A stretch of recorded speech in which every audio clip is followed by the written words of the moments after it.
Now, for those of you who really liked my first video, that was a cooking project that I did for CP Culinary Art. The amount of views that I got on that video were actually quite impressive. I only thought I would get like 10 people, and I got over 200.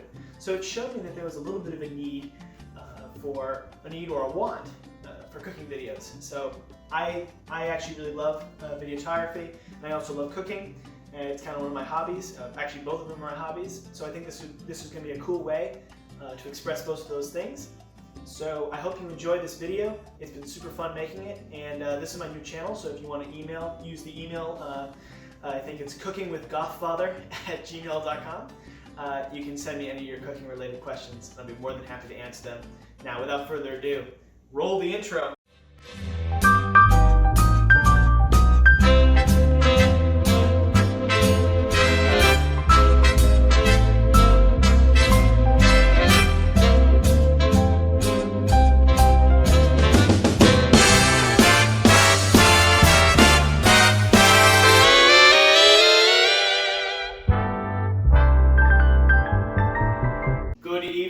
Subscribers and aspiring chefs.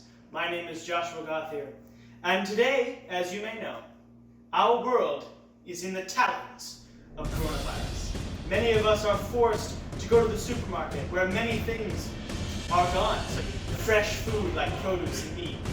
We have to save and conserve our resources. That's why today's dish, as you may have already been able to infer, will be a bean salad. Now, I picked a bean salad because beans are not only nutritious, but they're nutritious, but they have protein in them, they taste good, and they're overall great in this salad. Not only that, this dish doesn't require a lot of background chefing knowledge. All it requires is just a knowledge of how to use this and how to use this. Now, ladies and gentlemen, let's begin with bean salad. All right, now, I'm going to explain to you the types of beans. Creating the perfect bean salad requires the hybrid of perfect beans. I say 3 different types of beans. Now, the first bean that we will be using is the elusive black bean. Native to Mexico, this bean is both delicious and full-bodied. I don't know what those words mean, but it sounds good, so this is a great bean. This bean is called the red kidney bean, or rather the dark red kidney bean. Like the black bean, this one is also full-bodied, but it is also a little bit bigger. It's red and it tastes good. Slightly different than the black bean. The black bean has more of like an earthy taste. This one has more of like a fruity taste. Yeah. And then the third bean, we might be using this bean. It's all personal preference. Whatever type of bean you have. This one is, I believe, an Italian bean. I'm not 100% sure, but it's called the cannellini bean. It's a beige bean. I wouldn't say it's earthy or fruity. I'd say it's more musky. No, I don't know, but it's a bean, and it's a good bean. So those are 3 types of beans. Now you're probably wondering, what are the tomatoes doing here? Well, tomato, I don't know, just tomatoes. What are the tomatoes doing here? Well, in order to make our bean salad, we have to have a few little vegetables. Here's an onion. An onion's great because you'll probably have it in your house already. They're of the produce. They don't go bad very easily, so they're very good to keep in your house during these corona-filled times. And then also cilantro. Now, this might be hard to come by right now. We had some, and it tastes very good. It's not a necessary part of the bean salad, but it does add some flavor to it. This, like the black bean, is from Mexico.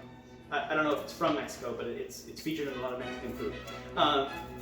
And finally, for the garnishes, we'll be using this delicious Wegmans brine feta cheese. Any feta cheese will work, but this one's pretty good.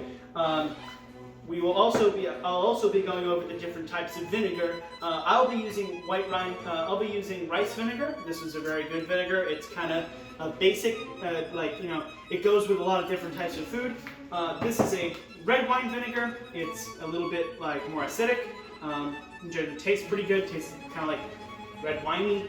And this is balsamic vinegar. You've probably had it if you've had a salad before. So that's what a balsamic vinegar is. It's made from grapes. Definitely the most sour of the 3, in my opinion. And olive oil, I'm using not extra virgin olive oil. I'm using just the regular virgin type olive oil, like the standard medium kind. If you use the extra virgin olive oil, it has too pungent of a flavor, and we don't want it to overpower the dish. Finally, with some spices. Goya. Like, I'm a big fan of Goya. It's Goya, it's gotta be good. But this is a Goya adobo. I like it because it has salt, garlic, and black pepper in it, and turmeric, so you can just do all three at once. So I'm saving time by using a Goya adobo. Very, very good stuff.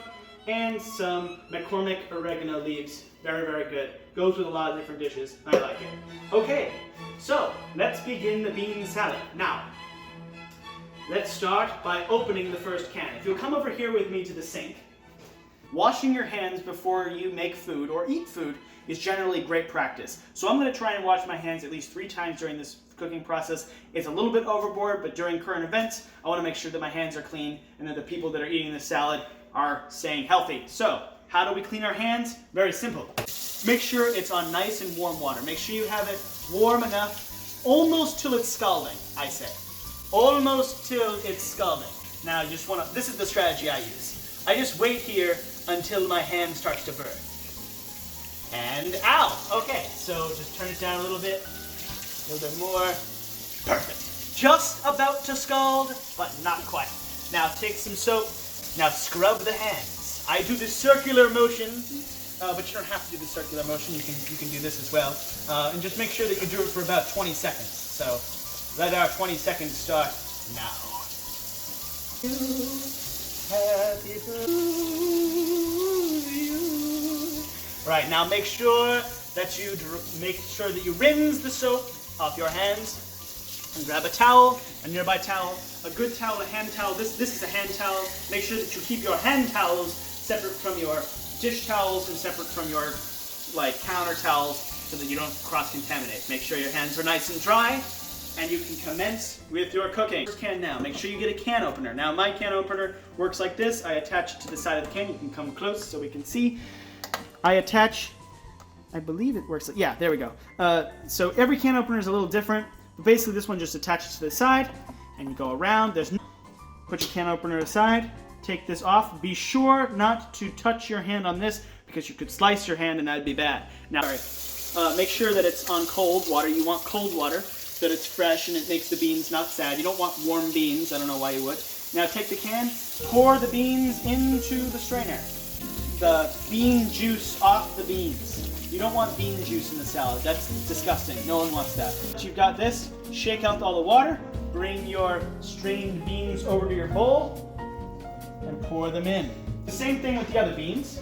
So once again, I'm gonna just go around. Sure. Take off the cap, put it to the side. We'll throw that out later. Do the same thing with the other beans. I find it better to multitask, and you can just you'll mix them anyway, so just do all the beans in one. Put the bean can aside, and do the same process in the world. Now that we have the beans in the bowl, we can put our strainer away, grab a spoon. Now that you have the beans in the one container, you can stir the beans around. Make sure that you get them equally spaced with looking wonderful. Now that the beans have been incorporated, you then want to put the beans aside. Now, if you ever cut an onion, you know that they hurt your eyes. You can cry when you get them. Just be a man or a girl, whatever. Just, you know what I mean. Be tough and go through the cutting of the onion, right? Start with the onion like this and cut straight down from the base so that you have the top there. Now take the other end of the onion and cut the other end so that you have an onion that looks like this, right? Take that, put that to the side. Now, sound effects aren't necessary. Then you take the knife, hold it, and make a cut so you get the rind off. You don't want this little, I don't know if it's rind or it's skin or something, but you want to peel the skin off like this. Very simple. Cut the onion in half longitudinally like this so that it opens like this. Put the onion down on the table, take your knife and hold it just like this, and just do nice even cuts down the middle of the onion until you have these nice strips. Then turn the onion on its side. We'll take that piece and we'll do the same to the other. So cut nicely. Take your onions, put it in the beans.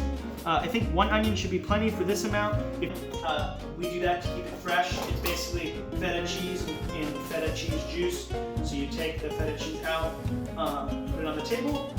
Some of you have the crumbled feta cheese, in which case you can just put it over. You don't need feta cheese, I just think it makes it taste much better. Take the little blocks of feta cheese off. Now, you're just gonna want to use the same cutting strategy as before. Just nice, easy little blocks. Like, you want it to be crumbly too. So like, really make sure that you're getting in there and making it nice and little, tiny little specks of feta cheese. Just overall very good. So now, recording, if you couldn't see that, I just tossed all the feta cheese into the bowl. Time for the cilantro. Be generous with the cilantro. Makes it taste really. Mix that in. Alright.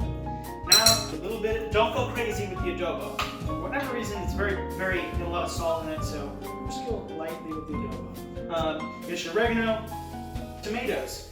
Uncan this, rinse them out, and then bring them back to you. Tomatoes, I rinse the tomatoes out to get rid of all the tomato juice in them, just like the beans. Similar process.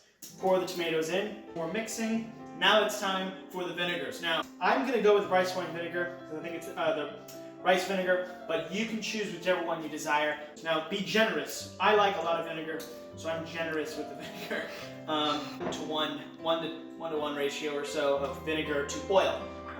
So I always do a little bit less oil, just because the oil, is not as good as the vinegar. Mix that up.